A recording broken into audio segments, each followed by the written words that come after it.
Bom, gurizada, vamos lá então com a pré-prova da ACAF, né? Bom, primeira coisa que a gente tem que saber é que a ACAF não está repetindo muitas questões, né? Se a gente pegar as últimas 8, 10 provas da ACAF, nós vamos ter lá, primeiro, muitas questões que envolvem 2, 3, 4 conteúdos, cada alternativa é uma questão. Tá? Então, é um conteúdo diferente. Então, isso também prejudica a questão de a gente fazer uma análise da prova, né? De um pré-prova que possa prever questões.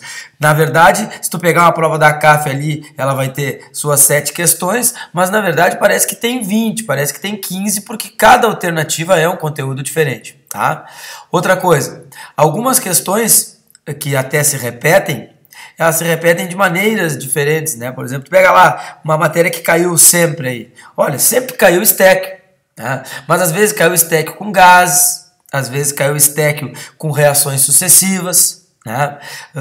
Por exemplo, orgânica, às vezes cai polímero, às vezes cai bioquímica. Não tem uma repetição, sempre tem uma questão de funções, ou sempre tem uma questão de reações orgânicas. Não, já caiu reações orgânicas, já caiu funções, mas não é sempre que vai ter uma questão envolvendo isso.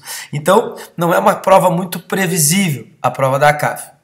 Em contrapartida, a gente vai ter algumas questões fáceis e outras questões muito difíceis, né? Então a ACAF varia de questões muito fáceis, bem ridículas aí, até questões bem complicadas e trabalhosas. Então o que a gente tem que fazer?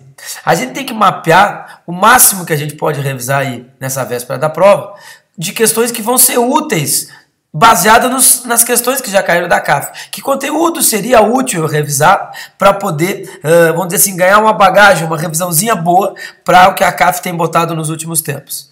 Então, assim, primeira coisa, eu revisaria polaridade e geometria.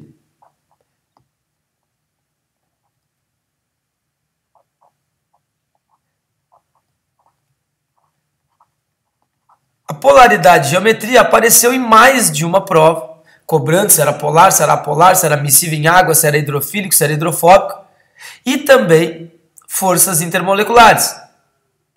Ponto de hidrogênio, força de Van der Waals. Saber se ajuda ou se não ajuda a dissolver em água, se torna mais miscível ou não. Isso já caiu em mais de uma prova da CAF, certo? Que mais eu revisaria também, que já apareceu em mais de uma prova da CAF? O que eu falei, né? Estéquio com gases e reações sucessivas. Vou mostrar já já isso aí.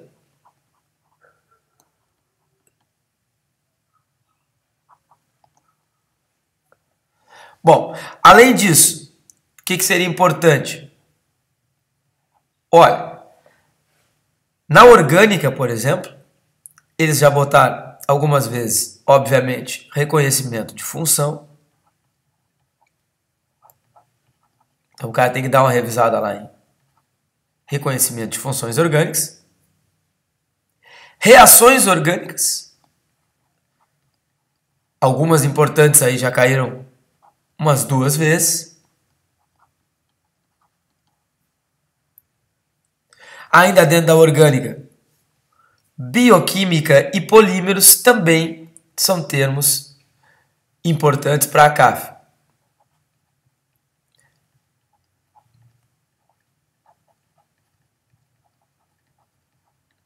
Eu diria mais, a prova da CAF ela tem uma semelhança com os tipos de questão envolvendo textos, como foi o Enem, um pouco mais há 2, 3 anos atrás, um pouco mais antigo. O Enem agora está mais uma prova de vestibular, propriamente dita, do que ele foi antigamente. Já a prova da CAF ela é semelhante com aquele outro Enem.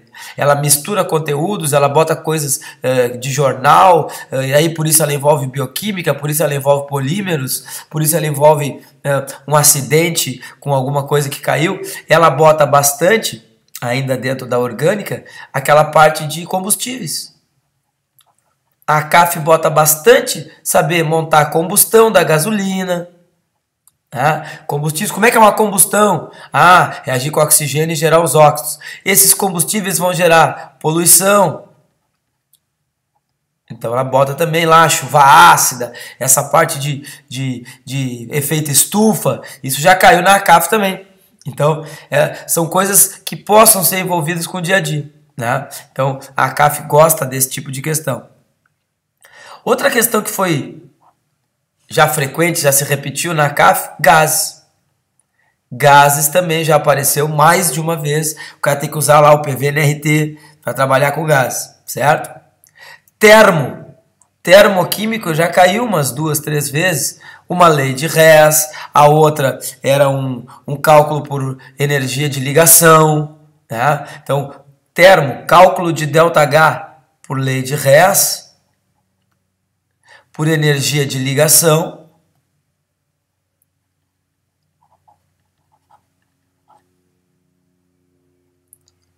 ou por HP menos HR. Então, poderia, porque tem uma chance de cair isso na CAF, tá? Bom, o que mais eu acho que vale a pena a gente dar uma olhada aí, que aparece. Como vocês veem, eu na verdade estou listando uma série de conteúdos, nenhum caiu assim de maneira top, assim, caiu sempre, caiu várias vezes, mas todos esses já apareceram com alguma frequência aí, né, na prova da CAF. Uma outra coisa, por exemplo, que já caiu, foram pilhas. 2 questões envolvendo pilha. Então eu acho que é importante o cara dar uma revisada em pilha. A CAF já botou 2, 3 questões de pilha, então tem que saber um pouquinho de pilha. Tá? Deixa eu ver o que mais. Obviamente, se eu falei em pilha, já caiu questão de redox, né? De NOx, de oxirredução. Eles cobram bastante isso aí também. Tá? Bom, algumas questões envolveram ligações, ligação iônica, covalente, metálica. Então, algumas questões, umas 2 ou 3, envolveram ligações e algumas misturando com tabela, né? Então, seria aquelas questões clássicas de ligação misturando tabela. E, vamos dizer assim, para finalizar essa listinha que eu estou fazendo aqui, sistemas materiais, por incrível que pareça. Já caiu lá coloide, já caiu mistura e substância pura, simples e composta, já caiu separação de misturas, né? Então já caiu sistemas materiais, né? Que é uma matériazinha fácil. E se cair até vai ajudar, tá? Então eu diria que aqui nós temos uma lista de questões bem, vamos dizer assim, úteis para a prova da CAF. Né? Acho que aqui nós temos então uma lista de questões que vai, por exemplo, nortear aí quem quiser estudar para estar mais ou menos por dentro. Se tiver que botar mais uma aqui, já que nós temos espaço, óbvio que já caiu soluções, né? Já caiu MAVA, MBVB, já caiu diluição, já caiu título. Então, soluções, né? Principalmente MAVA igual a MBVB. Lembrando que MAVA e MBVB tem o H mais do ácido e o OH menos da base. Né? Enfim, eu acho que basicamente é isso aí. Bom, eu vou mostrar uma coisa para vocês aqui. Quem tiver tempo, então, se está olhando esse vídeo com tempo ainda, antes da prova, eu quero mostrar o seguinte. Estequiometria, polaridade, forças intermoleculares, eu vou dar uma discutida agora ali. Funções orgânicas e reações orgânicas e bioquímica, vou marcar o asterisco. Combustíveis e poluição, gases, pilha redox, ligações e tabela e soluções e até um pouquinho de sistemas materiais. Isso tudo aqui, se o cara quer dar uma olhada, se ele tem tempo, ele vai olhar o seguinte. Vou dizer que tudo isso aqui nós vamos encontrar onde? Ele vai ver os pré-provas.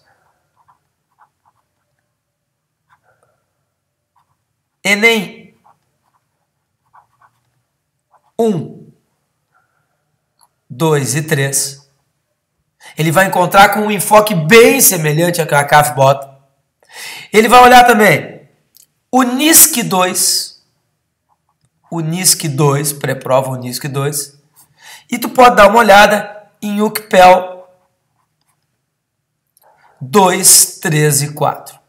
Se tiver tempo, cara, claro que isso aqui vai demandar um certo tempinho aí para tu revisar. Se tiver tempo para revisar, tu dá uma olhada nesses pré-provas. Aí tu vai dizer, pá, Pierre, mas a prova da CAF só tem 7 questões, tá mandando a gente olhar tudo isso aqui. Sabe por quê, cara? Porque realmente ela não repete, ela não tem uma repetição. Então, um dia pode cair um conteúdo, um dia pode cair outro. Eu tô só mostrando o estilo de questão. Se a gente ver estes pré-provas aqui, a gente vai ter uma bagagem de um número de questões bem interessantes com chance de cair na CAF. Tá? Então, por isso que eu fiz esse mapinha aqui da CAF, tá? Para te dizer o que é mais importante. E esses que eu marquei com asterisco, em verde aqui, eles vão estar sendo discutidos nesses pré-provas. Então, tu pega esses pré-provas aqui, se conseguir assistir qualquer um deles, já é lucro. Qualquer um desses pré-provas que tu conseguir assistir, tu vai estar agregando valor ao camarote. Tá agregando valor ao teu camarote da CAF. Tá? Então, vê qualquer um destes pré-provas aqui que vai ser útil, certo?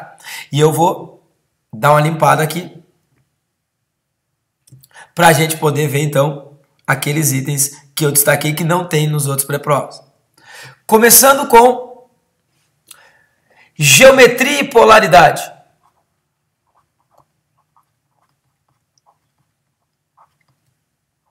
Pessoal, quando eu falo em geometria e polaridade na CAF, eu não estou falando em nenhuma loucura de geometria do octeto expandido, aquelas coisas que caem na URGS. Quando a gente fala em geometria e polaridade, nós estamos falando basicamente de linear, com 2 ligantes ou até com 3 ligantes, com 3 átomos, né? 2 ligantes e 1 no meio. Nós estamos falando de geometria angular, que eu vou ter 3 átomos, 1 no meio e 2 ligantes, mas vai o quê? Sobrar o par de elétron. Então, isso aqui é angular. Eu estou falando de trigonal plana. 1 no meio e 3 ligantes nos vértices de um triângulo equilátero. A trigonal também não sobra elétron, assim como a linear. Então, observe que são coisas simples. Linear, 2 átomos, ou 1 no meio e 2 ligantes. Só que não pode sobrar elétron no átomo central. Angular, pode ter 3, só que tem que sobrar elétron no átomo central.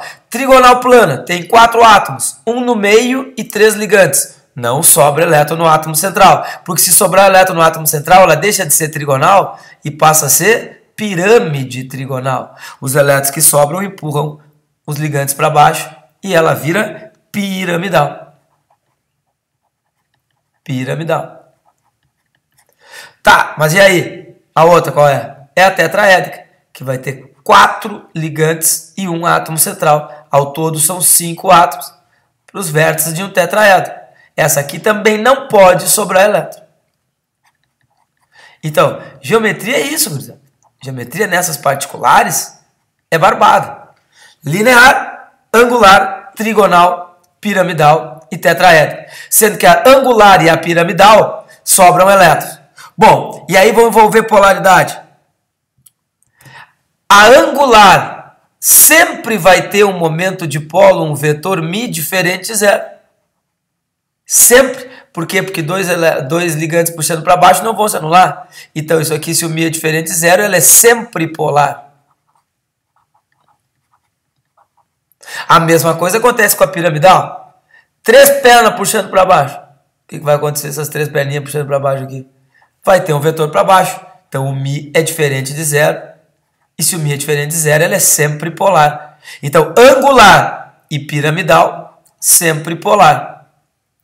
Tá, e se for linear? Bom, se for linear, aí depende quem é que é a molécula. Porque se os ligantes forem iguais, anula. Então, o μ pode ser igual a zero, ou o μ pode ser diferente de zero. Se o μ for igual a zero, os ligantes são iguais. Se o μ é diferente de zero, os ligantes são diferentes. Bom, se os ligantes forem iguais, ela vai ser apolar, μ igual a zero. Se os ligantes são diferentes, ela vai ser polar, porque um não vai anular o outro. A mesma coisa acontece na trigonal plana. Vamos botar um asterisco aqui para ganhar tempo. A mesma coisa acontece aqui. Se os ligantes são todos iguais, o que ela é? Apolar. Se os ligantes são diferentes, ela é polar. E a mesma coisa acontece na tetraédrica. Certo? Bom, então vamos ver exemplo. Vamos ver exemplo disso aí. Linear. O CO2 é linear, não sobra elétron e é apolar. Mi igual a zero. Por quê? Os ligantes são iguais. Agora, se eu pegar o HCN, olha o HCN aí, ó, gás da morte, Santa Maria, lá já caiu vários vestibulares. O HCN também é linear, só que ele tem ligantes diferentes. Se ele tem ligantes diferentes, aqui vai dar um vetor. O nitrogênio vai ser um polo negativo e o hidrogênio vai ser um polo positivo. O que o Mi é? Diferente de zero. Se o Mi é diferente de zero, ele é polar. Enquanto que esse aqui é apolar, esse aqui é polar. Que geometria é essa? Carbono com duas duplas ou carbono com uma tripla é geometria linear. Hibridização SP. Né? Então, hibridização SP, carbono em SP. Tem duas duplas ou uma tripla, agora eu vou dizer. A hibridização é SP. Né? Então, isso aqui é linear, se ligantes iguais apolar, se ligantes diferentes polar. Vamos ver um exemplo de angular. Bom, angular tem vários exemplos, né? A água, o próprio SO2, que gosta de cair bastante para perguntar a geometria, porque sobra elétron. A água chega a sobrar 2 pares de elétron, né? Então, o NO2, que é uma molécula incompleta, que sobra um elétron só aqui em vez de 2. Tem uma dativa aqui, ó, certo? Que nem o SO2. Então, isto aqui tudo é o quê? Angular. E se é angular, não tem nem o que discutir. Se é angular, o Mi é diferente de zero. São todas elas polares. Certo? Agora, vamos para a trigonal plana. Trigonal plana tem 2 exemplos. O BF3, coisas com o boro. Tudo que tiver coisa com o boro, tu já sabe lá que pode ser que, se os ligantes forem iguais, anule. Então, esses 3 vetores aqui, ó, esse flúor é anulado por esse, que por sua vez é anulado por esse, quanto é o Mi igual a zero. Se o Mi é igual a zero, ela é apolar. A mesma coisa acontece com o SO3. O SO3, se o Mi é igual a zero, e aqui não interessa que temos 2 dativas, é ligação igual, isto aqui fica em ressonância, o Mi também é igual a zero. Essas que o Mi é igual a zero, o que eu vou dizer? Apolares. Agora, eu tenho trigonal plana, como o aldeído, o metanal, que tem O e tem H. Agachou, né? Metanal, esse cara aqui, ó, formol, tava no leite, bonito, tomando leitezinho com formol. Depois para fazer chapinha é legal, em vez de no cabeleireiro passar leite no cabelo aí, ficar com a chapinha bem lisinha. Formol, que é usado para fazer chapinha, que é cancerígeno, os caras estão botando leite de conservante. Tá aqui, ó. Ele é polar, por quê? Porque o O vai criar um vetor aqui, já que o H é bem fraquinho e ainda deixa o carbono puxar, ó. Então, o Mi é diferente de zero aqui. E se o Mi é diferente de zero, mesmo sendo trigonal plana, o que elas são? Polares. Certo? Então, tá ali. Piramidal. Ora, gurizada, piramidal sempre polar. Sempre polar. Tá? Então, por exemplo, a amônia, o PCl3, também é um cara que gosta de cair. Aqui, ó, sobra o par de elétron. As aminas na química orgânica, tá aqui, ó, uma amina terciária, aquele guisado velho, aquele fedor de peixe, tá aqui, ó. Tá aí, ó, tudo polar. Por quê? Porque sobra elétron, vira uma pirâmide. O Mi, em todas elas aqui, é diferente de zero, porque fica um vetor para baixo. tudo puxa para baixo aqui, fica um vetor para baixo. No caso da amônia até nem é para baixo, é para cima, por causa que o nitrogênio é mais eletronegativo, né? Do cloro aqui é para baixo e nas aminas aqui é para cima também, porque o nitrogênio é mais eletronegativo, tá? Bom, mas o que importa? Importa é que não anula. Pirâmide não anula. Então, o que elas são? Polares. Certo? Bom, e para encerrar, tetraédrica, né? Tetraédrica, aí tem o metano, que é apolar, porque são 4 ligantes iguais. O tetracloreto de carbono, que é apolar, porque são 4 ligantes iguais. Esses 4 ligantes iguais se anulam. Então, o Mi é quanto? 0. Apolares. Aqui, por exemplo, nesse carbono, é trigonal plana. É o carbono sp2, podendo ser ligantes diferentes, então eu vou ter geometria trigonal plana e molécula polar. Aqui no sp3, que é tetraédrica, sp3, essa aqui era trigonal sp2. E essa aqui, que é sp3, é tetraédrica. E ela pode ser apolar se os ligantes forem iguais. Agora, vocês imaginem que eu tiro um dos cloros aí e boto um H. Aí virou cloroformo. Isso aqui já é polar, porque aquele H não vai conseguir anular. Nós vamos ter um vetor aqui para baixo. Então, aqui o Mi é diferente de 0. Então, ela é polar. Ah, é fracamente polar, mas é polar. Tá? Então eu queria dar uma revisada nessa parte de geometria e polaridade. Por quê? Porque isso aqui já caiu em algumas provas da ACAF. Tá? Então, tá aqui, pessoal, uma breve revisãozinha de geometria e polaridade. Vamos dar uma limpada aqui.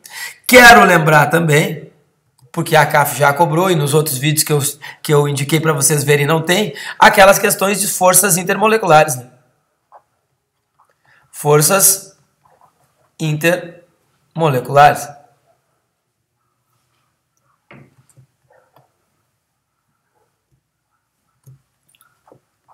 Quem são as forças intermoleculares? Ora, nós temos as pontes de hidrogênio, também chamadas ligações de hidrogênio, e as forças de Van der Waals.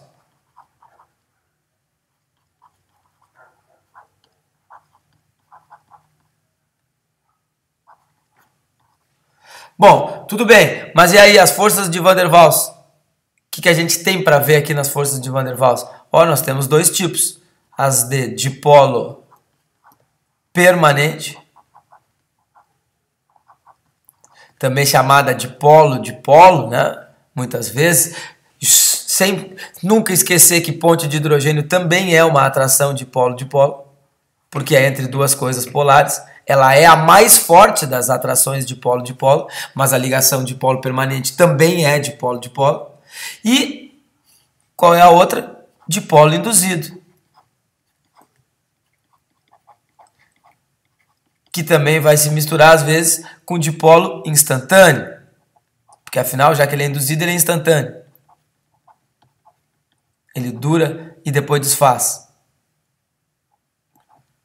Que também a gente pode chamar de forças de London, que é o cara que estudou isso aqui, tá? Bom, como é que nós temos que saber? Isso aqui tudo depende da polaridade, cara, por isso que eu dei polaridade antes, né? Então, pontes de hidrogênio, moléculas muito polarizadas, moléculas muito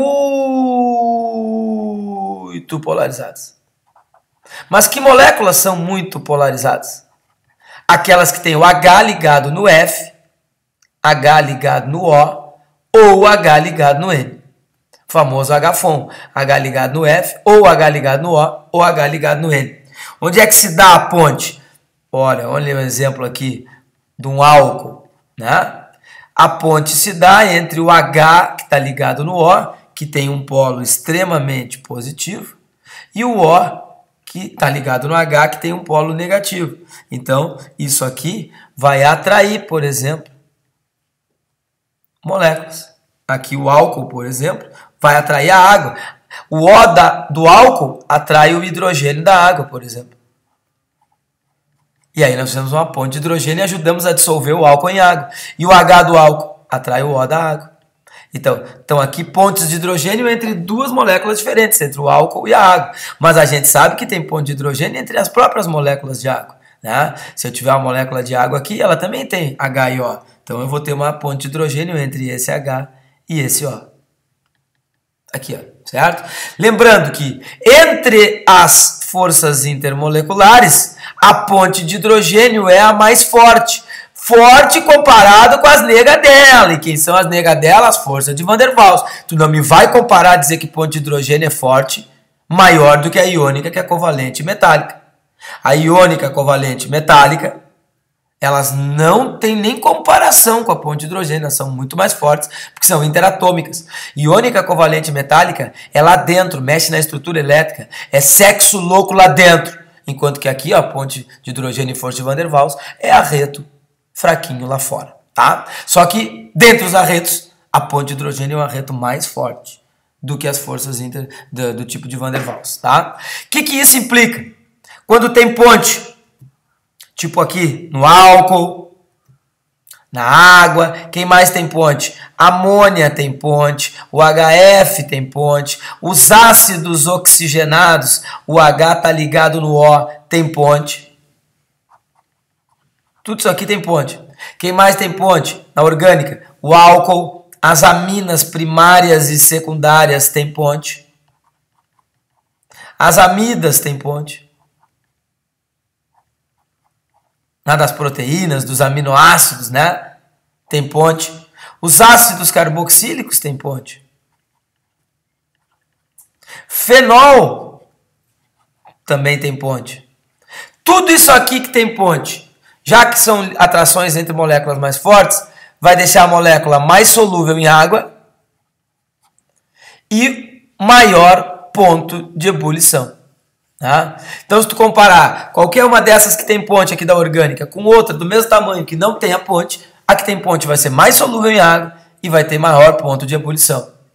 Já dipolo permanente é quando a molécula é polar, tu tem um vetor peronomútil. Peronomútil. Ou seja, não é tanto que nem uma ponte. A ponte é a mais forte das atrações polares. Depois vem o dipolo permanente, que vai ter um vetor, mas não tanto. Exemplo, o aldeído, uma cetona, que tem o tico aqui, o O para fora da cadeia, polarizando. Tá aqui o vetor, ó. Isso aqui polariza a molécula. O Mi é bem diferente de zero. Ela atrai a água, mas não chega a ser uma ponte. Tá? Então, aqui, ó, os aletos orgânicos, né, que tem um halogênio. O halogênio é o vetor. O que mais? Na inorgânica, o SO2 é dipolo permanente, o NO2 é dipolo permanente. O que mais é dipolo permanente? Bom, o próprio HCN, que esse ano é famoso, gás da morte, também tem o vetor. Então também é dipolo permanente. Não chega a ser uma ponte porque o H não está ligado no O. Muita gente é capaz de marcar ponte no HCN. HCN não é ponte. HCN é dipolo permanente, tá? Mas ele é polar. A molécula é polar porque o N é mais eletronegativo, tá? Então, cuidado aqui, ó. Éster também é dipolo permanente. Olha lá. Certo? Amina terciária, porque não tem ponte, porque não tem o H ligado no N. Então, amina terciária não tem H-FON, ela é dipolo permanente. Então, tudo isso aqui são exemplos de dipolo permanente. Que o ponto de ebulição vai ficar abaixo das que tem ponte e a solubilidade também. Tá, mas e se for apolar? Bom, se for apolar, tá aqui, ó, dipolo induzido. Se for apolar, o Mi igual a zero, não tem polos, ela se atrai por superfície. A superfície de uma induz, atrai, causa dipolos instantâneos na superfície da outra. Então, essa aqui depende do tamanho.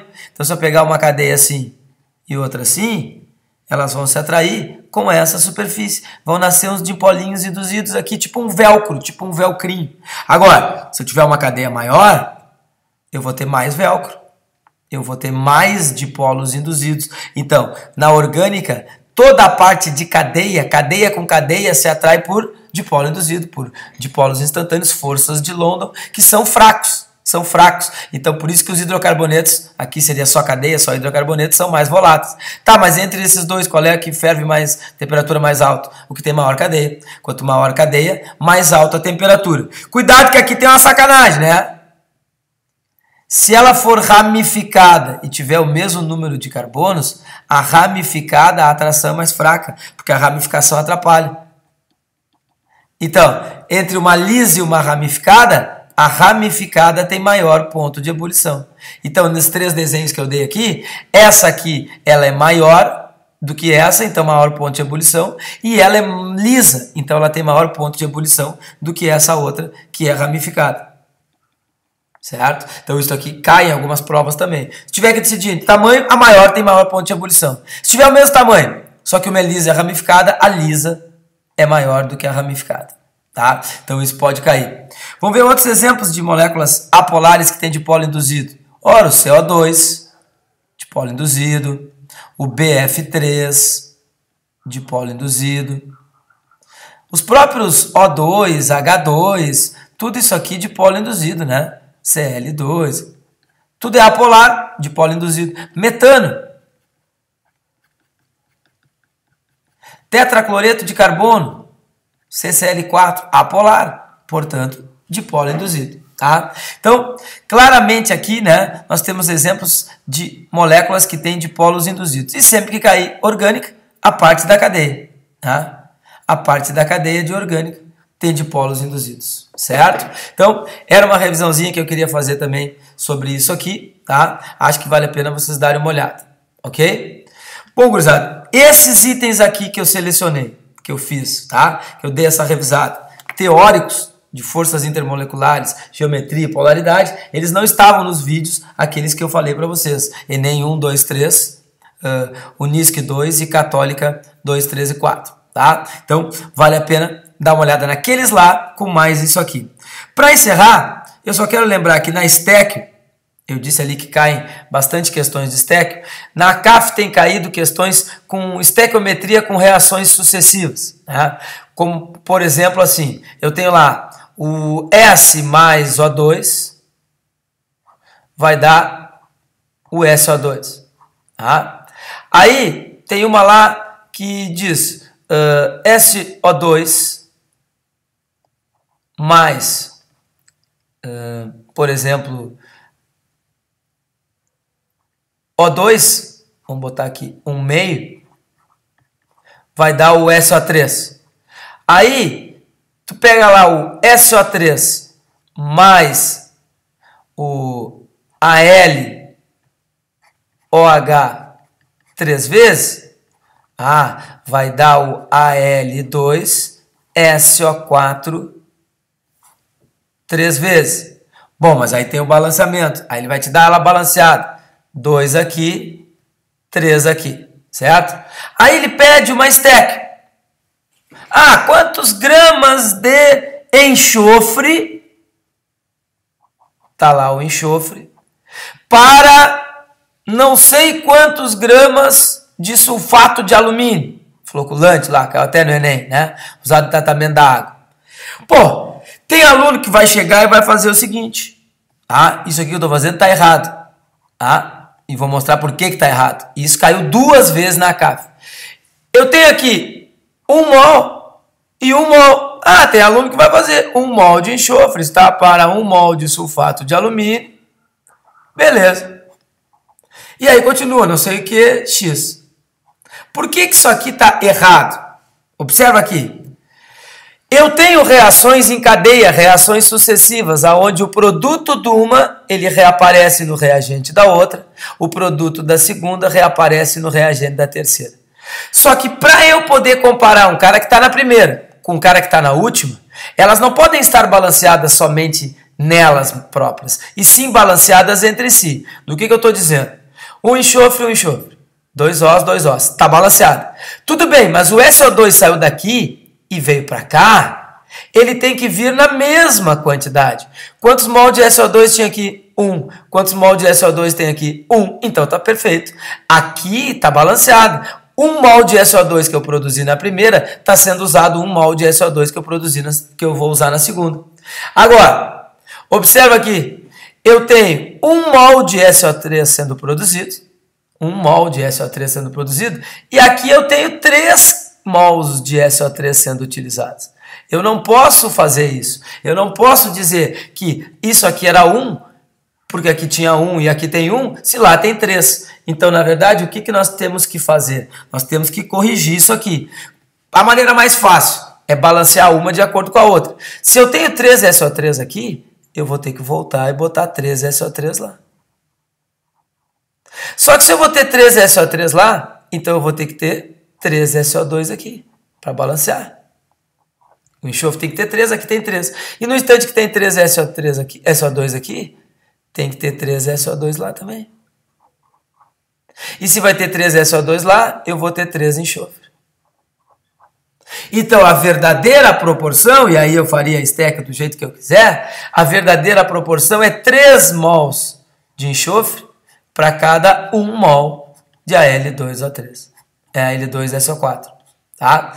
Então, observe, o aluno que fez assim, fez 1 para 1, mas na verdade é 3 para 1. Então, 2, 3 vezes caiu na CAF, estequiometria com reações sucessivas. O que tu vai fazer? Tu vai ter que balancear uma em relação à outra. Tu vê quantos mols do cara que tu está usando na última, tu tem dele no produto da anterior, tu multiplica para ficar igual na mesma quantidade. E assim tu vai até fechar a relação entre os dois caras que tu quer. No resto, é uma regra de 3, é uma estequio normal. Tá? Bom, por enquanto é isso. Boa prova, gurizada. Não se assustem. Se a prova da CAF vier com questões loucas, ela é assim. Muitas vezes tem questões anuladas que são erradas. Às vezes tem uma bem fácil, ridícula, com uma impossível do lado. Não te preocupa, não te esquece que isso é para todo mundo, tá? Então, não tem problema se vier uma questão meio louca. Todo mundo vai ter dificuldade. No geral, elas vão ser questões fáceis ou médias difíceis. Tu não tem grandes questões médias, assim, de nível intermediário. Ou ela é bem fácil, ou ela tem um grau de dificuldade mais elevado, tá? Então, boa prova. Se tiver tempo, vê os videozinhos que eu listei ali, ok? Beijo nas gurias, abraço nos guris, e o Proton mandou uma lambida para as gurias. Beijo, tchau!